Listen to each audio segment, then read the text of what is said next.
The Galactic Council's xenobiology report had been crystal clear.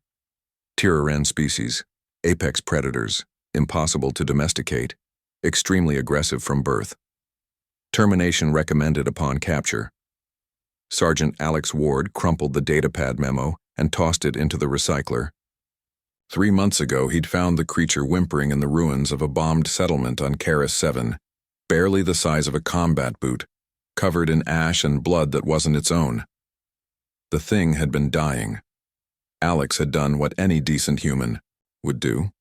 He'd shared his ration bar and bundled it into his pack. Now, standing in the observation deck of the UNSC Perseverance, Commander Kellick watched through reinforced glass as that same killing machine carefully balanced a lunch tray between its 4 clawed appendages, walking on its hind legs in an almost comical waddle toward the human sergeant. "This is a joke," Kellick muttered, his antenna twitching with disbelief. Tyr had grown considerably in 3 months. What had been a trembling ball of purple-black fur was now a muscular creature, standing 4 feet tall, with razor-sharp, talons, bioluminescent stripes along its spine, and a jaw that could crush titanium alloy. Its species had wiped out 2 colony ships before humanity had even joined the war. They were monsters, demons, unkillable. And yet, there it was, carefully setting down Alex's lunch tray on a table, making sure the beverage container didn't tip over. "Good boy, Tyr," Alex said absently, reviewing tactical reports on his datapad. He didn't even look up. The creature's chest rumbled, a sound that made every non-human in the observation deck step back involuntarily. But Alex just reached over and scratched behind what passed for Tyr's ears. The rumbling intensified, and the creature's bioluminescent stripes began pulsing in rhythmic patterns. "It's purring?" Lieutenant Voss, a Centaurian officer, pressed closer to the glass. "Sir, that's not possible. Tyran don't have pack-bonding instincts. They're solitary hunters that eat their own siblings." "Apparently nobody told him that," Kellick replied dryly. The human had insisted on keeping the creature, despite 17 formal complaints, 2 attempted interventions by xenobiology, and 1 incident where a visiting diplomat from the Zephyr Collective had literally fainted upon seeing it. Command had only allowed it because Sergeant Ward had an impressive service record and because, frankly, they were curious. Curiosity was turning into something else entirely. Alex finally looked up from his datapad. "Tyr, where's my fork?" Creature's head swiveled around, intelligent amber eyes scanning the tray. Realizing the utensil was missing, Tyran made a sound somewhere between a growl and a whine, then bounded off toward the mess hall on all 4s. Its movements were liquid grace, pure predatory efficiency. Every officer in the observation deck tensed. "It's going to kill someone," Voss whispered. 3 minutes later, Tyran returned, a fork carefully held between its front teeth. It dropped the utensil onto the tray and sat back on its haunches, looking inordinately pleased with itself. "Thanks, buddy." Alex picked up the fork and began eating his synth protein stir-fry. Commander Kellick's jaw would have dropped if his species possessed such anatomy. He activated his comm. "Get me Dr. Yaneth from Xenobiology, now."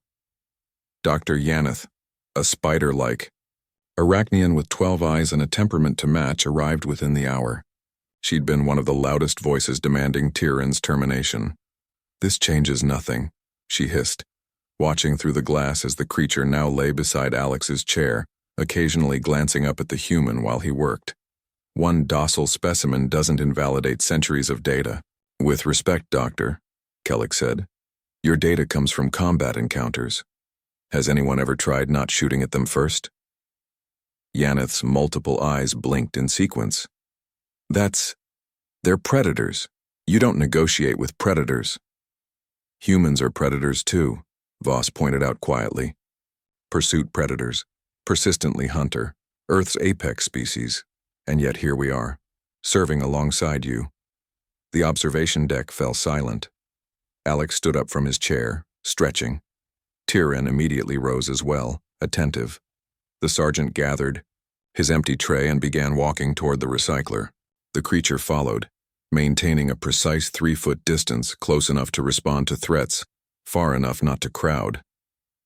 When Alex stumbled slightly over an uneven floor plate, Tyrren's reaction was instantaneous. The creature darted forward, positioning itself to catch the human's weight. Alex steadied himself against the muscular shoulder, chuckling. I'm fine. Clumsy today. Tyrren rumbled again, that deep purring sound, and gently headbutted Alex's hip. Fascinating, Dr. Yaneth breathed, her scientific interest finally overriding her prejudice. The creature has imprinted, but that shouldn't be possible. Tyrren neurological structures don't support the necessary emotional bonding pathways for— Maybe we measured wrong, Kellic interrupted. Maybe we've been so busy cataloging how efficiently they kill that we never stop to ask why they kill. On the other side of the glass, Alex had moved to a weapons locker for his afternoon training session. He keyed in his authorization code and the locker opened, revealing an arsenal that would make most soldiers giddy. Plasma rifles, shock batons, fragmentation charges. Tyrren looked at the weapons, then looked at Alex, then deliberately moved to sit between the human and the locker, blocking access. Alex laughed. I'm just going to the range, Tyr. It's safe. The creature didn't budge. It made a low warbling sound and its bioluminescent stripes flashed red, a warning pattern according to every military brief. He thinks you're going into danger, Voss said wonderingly. He's trying to protect you. Alex crouched down, meeting Tyrren's eyes. It's okay. Training only, see? He pulled out his sidearm slowly, keeping his movements calm and deliberate. Just practice, no danger. Tyrren studied him for a long moment, then reluctantly moved aside. But as Alex headed toward the training range, the creature followed, clearly intent on supervising. Commander Kellic turned to Dr. Yaneth. I want a full behavioral study, not a threat assessment. A behavioral study. If one human soldier can turn a killing machine into a loyal companion in 3 months, I want to know what else we've gotten wrong about species we've labeled as enemies.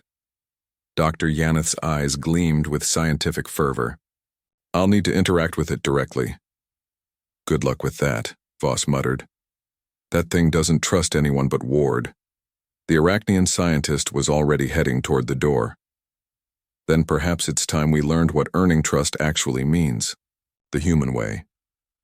Below, in the training range, Sergeant Alex Ward lined up his shot while Tyrren sat attentively nearby, watching every target with the focus of a predator, the loyalty of a guardian, and the devotion of something the galaxy had sworn couldn't exist. The killing machine had learned to carry lunch trays. Perhaps, Commander Kellic mused, humanity's greatest weapon wasn't their technology or their tactics. It was their inexplicable ability to make family out of monsters.